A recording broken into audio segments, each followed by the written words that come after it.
Hey, what's up guys? MGH here. Welcome back to my Wolves career mode. We're doing a post-commentary for this one. We've got a lot of games coming up and it's that part of the season where we've finished the window. There's a lot of games in quick succession, so I thought why not bring you a lot of highlights in one. As you can see, by the way, top of the league, and we have a joint top scorer in Bernard. He has started this season so strongly, so can we continue that into our first game against West Brom, who, by the way, shocking in real life. They look like they're really struggling.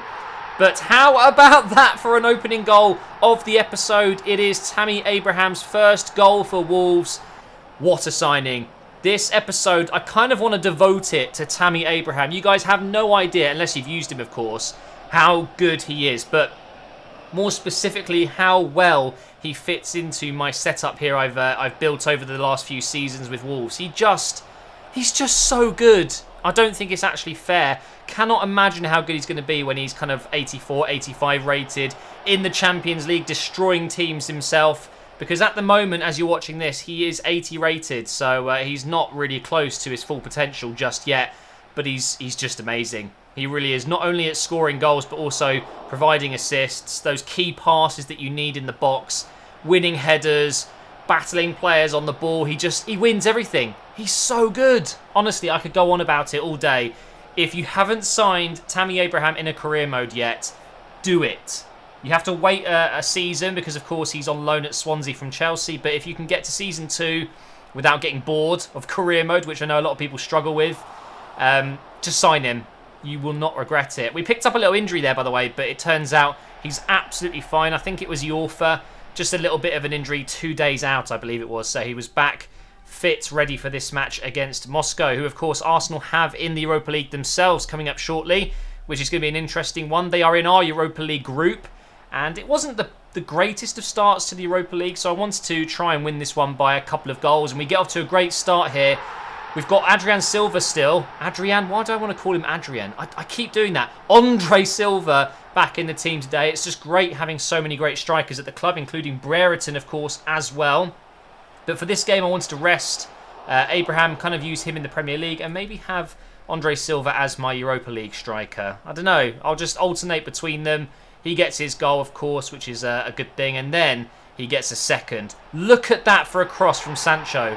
You're probably wondering, why don't I use Sancho too much? Well, purely because we've got Jota, we've got Bernard. They can all play on the left side, even Cavallero. So he's kind of down the pecking order a little bit. But if he continues crossing in balls like that, I mean, it's going to be difficult not to put him in the team. We almost score a hat-trick there with Silva. Very, very close. Hits the bar after some poor defending. We're 2-0 up at this point, and we are looking strong. Can we make it 3-0? I go for the short free kick. I love it. Neves with one of the most terrible shots I've seen in a long time. One to forget for sure. And the remaining kind of 30 minutes of this game really was very boring indeed. Moscow trying to get at least a shot on target, which they couldn't even get in that second half period. And we clear it out, and it's full time. So we do get another 3 points in our group stage. And we go into an absolutely key game at Anfield against Liverpool. Now, this was always going to be a tough one. Here you can see the Liverpool lineup going with a 4-3-3 with Messi at right wing. Oh, sorry, I meant Salah. Basically, Lionel Messi. He's that good at the moment. Then you can see my lineup here, which is my usual 4-2-3-1. It comes out as a 4-4-1-1, but it's just because I've got Bernard playing so high up, just behind Abraham, who comes back into the team today. Now, here's Bernard, still top scorer in the league, trying to get him a couple more goals if possible. I'd love to get a top scorer. And, Tammy Abraham, I'm sure, will be there at the end of the season, but Bernard's made such a good start. But also, I need to make sure I'm more defensively strong this season. I think that was a huge letdown for me. And against teams like Liverpool, making sure I take care of Salah was just so vital in this game. And we managed to do that for the first 30 minutes at least. Here's Costa going through on goal. We're going to sweat it for Bernard. He gets his fourth of the season so far. He's still top scorer. In second place, joint with him was Lamar, who, funnily enough, is playing today for Liverpool. So, yeah, we wanted to avoid that as well. But actually, one of the scorers I didn't expect was Emre Can. It just falls for him nicely here. We didn't really deal with that very well. After me just talking about how we need to be really defensive, or defensively strong at least. Here's Lamar on the ball now. He was a nightmare. He's so good in career mode. And I was fearing for my goalkeeper here, because we were just getting abused by the Liverpool front three. Lallana with a shot there, which just goes wide. And somehow it's still 1-1. It really was a one-sided second half. Liverpool were all over me. And I can tell you this now, they will definitely be a rival come the end of the season. And of course, I'm going for top 4. So you'd expect Liverpool, Man City, Chelsea, Man United, Tottenham, all of the really big teams, not Arsenal, to be fighting for that top 4 position. But anyway, we went into a Carabao Cup game, 3-0 winners against Bolton. As you know, we're not taking the Carabao Cup too seriously, or the FA Cup, because we don't really need to. It's all about the Premier League and the Europa League. So every now and again, we will be simulating a game or two. But now into the league again, we have Chelsea, who had Bale on the left, Hazard on the right, Benzema up front, Kante in midfield. It was just ridiculous. But of course, we had Abraham up front, who was playing against his old club, although they never really used him. He was out on loan, of course. He gets through on goal here, surely to make it 1-0. No! It was the worst finish ever. I need to practice the one-on-one situations. I always seem to pick the wrong choice. And I go from missing a chance to easily make it 1-0 to conceding a penalty. Luckily, not a red card for Ndika. It could have easily been. But Hazard steps up to take the penalty. And what do you expect? He's going to bury it, isn't he? Really good penalty kick taker there in Hazard.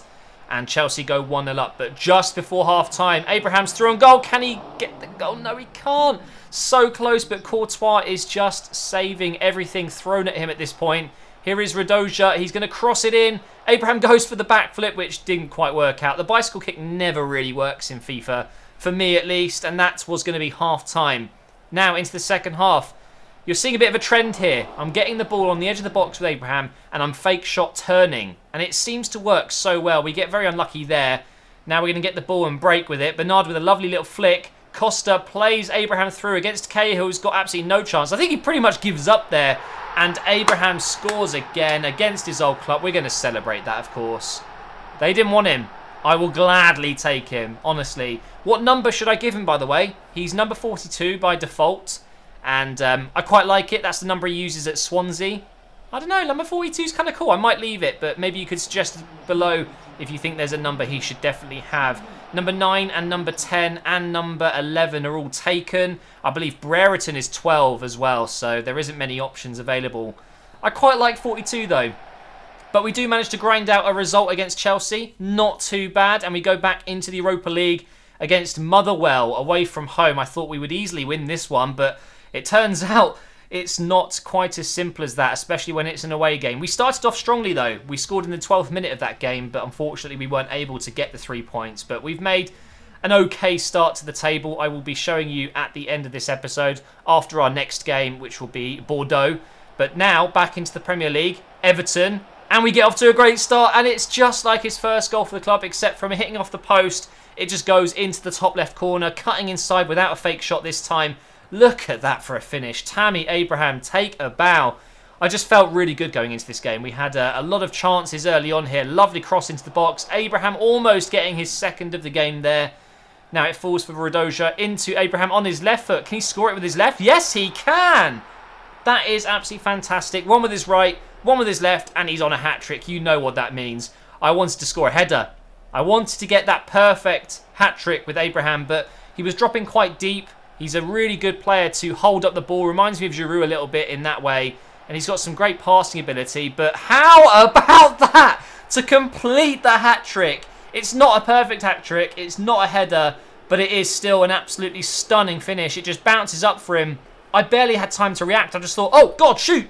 And it just went into the top corner. Almost had 4 there. Costa trying to play it back in. I wanted to get him another goal. Trying to get him to be top scorer. Seeing as Bernard is probably not going to be consistently scoring. And we almost scored there with him. But now Everton on the attack, trying to ruin my my bit of fun in this game. They could have easily ended my clean sheet.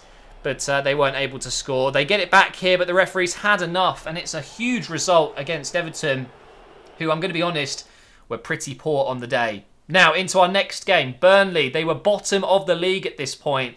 And look at that, a 3-0 win. Actually, I think they might have been second from bottom. So it was always going to be an easy win at home. And now we go into our next game in the Europa League against Bordeaux, who, of course, have Malcolm on the right wing. And I really wanted to be cautious with him. We get another shot away there with Tammy Abraham. We had him and Brereton up front in a 5... I think it was a 5-2-3. Actually, no, it was a 5-3-2. We had 2 strikers, and it was causing absolute havoc for Bordeaux's defence. But we just could not break through this keeper. He was saving everything. Look at this. Costil, his name is. I might have to sign him as a backup keeper instead of the Buffon regen. Just could not score. And then early on in the second half, their first chance ends up in the back of the net. It's just an unbelievable pass from Malcolm. He just spreads it across to the other side, and what a finish this is. So even though we've been dominating this game, we find ourselves 1-0 down. Brereton receives the ball in a good area, has a shot which is saved once again. Bernard on the ball, puts it through to Ayoub. A really tame shot, saved again. It was just never ending. Where was I going to get this goal? Probably not what you were expecting. Dalot wins the ball on the right side, and it's crossed in for a header. Brereton levels it up with just 21 minutes to go in the 69th minute. Yes, I know what you're thinking. Grow up. Honestly, what a goal though. Great header into the bottom corner, and that was all she wrote. Another draw in the Europa League. So if we have a look at the league table, not the league table, the group stages here. 3 games, 1 win, 2 draws. We are on top at the moment. We've still got games to go though, and things can change. I think Motherwell, they're going to struggle. It's just between Bordeaux and Moscow who's going to be challenging us. I think we will go through though. We've been comfortable in the matches, just not really scoring, basically. But we are still top of the league by a point. And at the bottom, you can see Burnley and Crystal Palace are struggling already. And Fulham, really, really poor form on minus 11 goal difference already. But it's Arsenal, Liverpool, Man United, Man City and Spurs, the main teams that I'm looking out for at the moment. But that is going to wrap up this episode, guys. We'll be back tomorrow with another one. I'm really excited to get to the window, maybe shift a few players around and get some more amazing world-class talents in, eventually for the Champions League, of course. So thank you so much for watching. Make sure you drop a like, make sure you subscribe, and I will see you next time.